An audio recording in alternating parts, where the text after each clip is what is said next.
All right, hey, what's going on, everybody?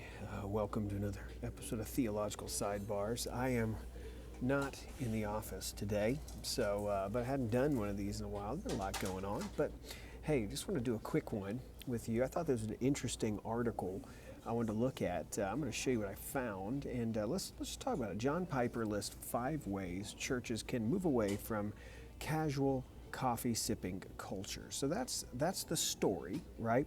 And so as you read it, here's what it is. I think it's interesting. So this is actually just from last week. And really, here's how the article goes. He says that there's 5 ways you need to move past what he calls casual coffee sipping. And it came from a Ask Pastor John podcast. Here's what it is, though. He said in there, this comes from last September. It says he tweeted whether churches should reassess whether Sunday coffee sipping in the sanctuary fits. Drew 3,000 likes, about 1,500 comments. Many were critical. And so he wanted to build context behind. He said, I argued the last time that sipping coffee in the holiest hour of congregational worship does not fit with the reverence and awe that Hebrews 12:28 calls for. Let us offer to God acceptable worship with reverential awe, Hebrews says, Piper stated. But I argued that sipping coffee is not the heart of the matter. The heart of the matter is that people and leaders don't have a heart that resonates with what I mean by reverence and awe and holiness. That the sacredness of that hour of the congregational worship on Sunday morning, usually, he continued. So let me stop for just a second, kind of see what he's getting at, right? He's not having an issue. He does have an issue of like drinking coffee in the sanctuary. You know, that's been around for a long time now. Where really it's kind of awkward to not have drinks and food and things like that people would bring in, and so he's looking at kind of the culture behind it. And what he's trying to chip away at is it appropriate? Should we make church kind of have the kind of coffee hour inside? Like I'm not opposed to having the coffee bar and spend time in the foyer and fellowshipping, but he's asking the question of, does it chip away at the reverence piece of what it means to gather? Now, this is an interesting conversation. So here's what I want to do. I want to look at the 5 things that he says, but then I also just want to look at maybe the other side of it as well. But I think this is an interesting conversation for people, because I think this is one of those areas that we don't think through. I think it's just one of those areas that, it's depending on how you grew up, right? Maybe you grew up in a congregation or a style, if you grew up in church, which is like, we don't do drinks in the foyer, the sanctuary at all. And I've had people like that, very much, we don't do it. But there's not necessarily maybe a reason why, it's just tradition. And then there's the other side, which is, hey, we don't even think about it. Yeah, bring whatever, come on. And then, it's just kind of a free-for-all. But there's no thinking behind it. There's not necessarily a thinking of a theological reason. So I at least like what he's trying to do here is he's coming from this place where he's looking at specifically Hebrews 12:28 on this. But let's read on. Let me just kind of look a little bit more than he wants to talk about and kind of give you the main points. So he's really just talking about worship and what it means to come together. He says the idea of reverence and awe, right? He says they know these words, but these words don't have compelling existential content with the kind of serious joy that makes people eager for reverence and awe.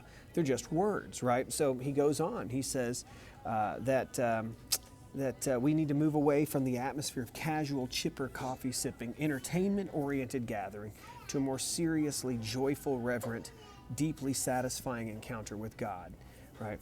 And so he says, here are the ways to do this, right? I do agree that, right, I think church should not be a place of entertainment. The worship service is not a place for just entertainment. So what does he get at? So he says, here's some things that we do. How do we create a sense of awe and reverence in a service? He says he urged pastors to rivet the people's attention on the Bible. The way you handle the Bible and the glories you see in it will bring about this kind of congregation, okay? And I like what he says. Some people will leave the church because of this orientation. It's too frightening and threatening to submit to the Bible like this. Others are hungry for this, and they're going to come. And I've seen that in my own ministry. There's some people who don't want the teaching, so they think we need to go and just be all about entertainment, and there's others hungry for the teaching. Second way he says is for pastors to make the glory of God and all that is for us in Jesus the main reality people sense over years as they hear you preach week in and week out. And he goes on to say the third one is to make sure that the ugliness of the disease of sin in us and in the world and the fury of the wrath of God against that disease are felt by your people. If they don't feel the fitness of the outpouring of the cup, of the fury of his wrath against sin, they'll never be amazed that they're saved. The fourth way he says, exalt Christ in his majesty and lowliness and in suffering, resurrection, and the unimaginable riches of what he purchased for us. Piper has such a way with words. He's very wordy and rich in his word choice, by the way. He's a brilliant guy. Last one here, his final way is to teach your people the miracle of their own conversion.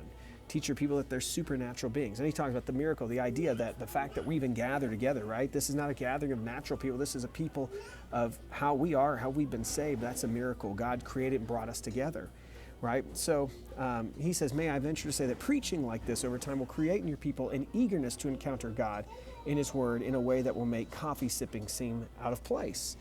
Okay, so that being said, I think he's onto something here. I do think that then, of course, this like one little line here, there was a retweet here of a guy saying, considering that the New Testament church primarily focuses homes and often shared a common meal together, sipping coffee in the sanctuary should not only be practiced but encouraged. So that's like the one zinger towards the end, right? So I do think that's an interesting place, though, to talk through. Piper, on one end of the spectrum, is talking about should church be a holy place? When you walk into the sanctuary, should there be something different about how it feels, the sense of how it should be? Should there be something that shows that we're not here for entertainment, we're here for worship? There'd be others on the flip side say no, like this is, if the church had started in homes, this is what it is, right? That it's a place where we eat together and we fellowship together. And look, you see both pieces of this, right? So like for instance, and let me open up into I'll look at the text for you. We'll open up the book. So here's what we'll see.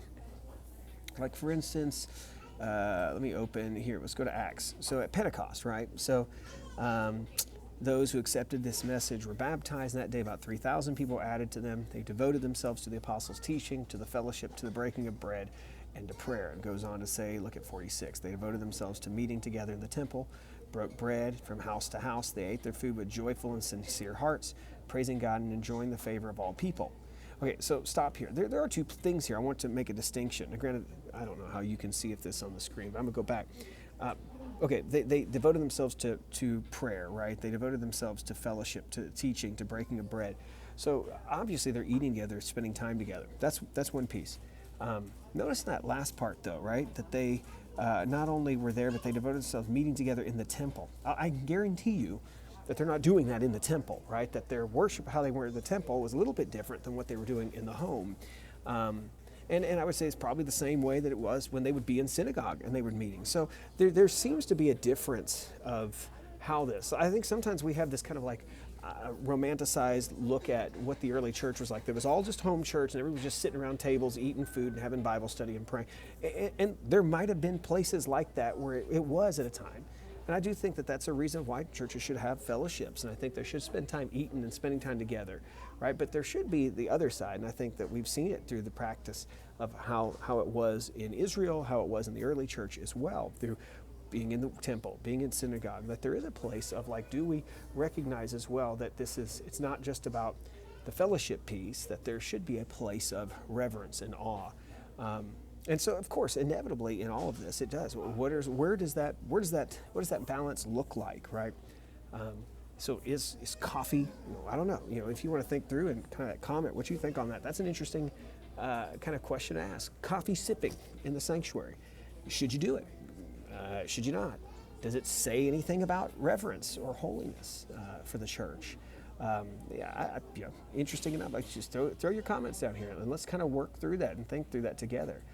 But I do think when he is writing and talking about this, right, then he's looking at like what it should mean to gather together, right? When he looks and he goes the passage, I'll throw it open for us, right? When we look at Hebrews, and we look at Hebrews 12:28. I'm trying to get my software up and running for you. right here. Wait with me for those of you. Boom, there he goes. It pops up right now. He says, therefore, since we are receiving a kingdom that cannot be shaken, let us be thankful. By it we may serve God acceptably with reverence and awe, for our God is a consuming fire, right? So does that passage have to do with worship? May not be 100% correlation there, but there should be, you know. I guess maybe I think that I like what Piper's asking is, where is there reverence and awe in your practicing of the faith? And if it's not in church, where, right? Hey, interesting discussion. Feel free, comment down below. I'd love to interact with you on this and what your thoughts are about that. Like I said, I'm not necessarily taking a side. I just think it's an interesting discussion to have about this. You know, are we too casual with how we treat the worship service or not? What do you think? Okay, talk a little bit later, and thanks for listening. Bye-bye.